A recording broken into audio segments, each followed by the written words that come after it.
There are actually people in our government now promising socialism. People say, oh, that's not true.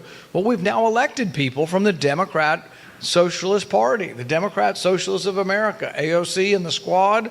They're members of the Socialist Party. It used to be people said, oh, well, I'm not really a liberal, I'm a progressive. Now they're openly admitting they are socialists. My wife and I wrote a book about this. It's called The Case Against Socialism.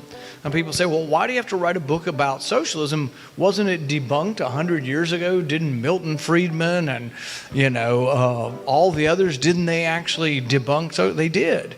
But if you interview young people right now, 50% of them say, oh, we ought to try socialism. The problem is we've tried socialism. They haven't read their history. Heard of Stalin? Have you ever heard of Hitler? People say, oh, Hitler wasn't a socialist. Well, his party was the National Socialist Workers' Party.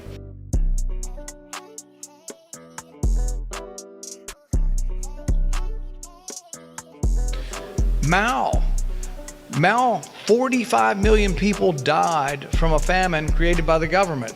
The government came and told the farmers they had to go build earthen dams instead of working the fields. And then they said they had to plant the crops closer. Then they said you had to dig down a meter and a half, 3 feet into the ground to plant the seeds. What kind of moron would do that? Well, governments do moronic things and people starve by the millions of people.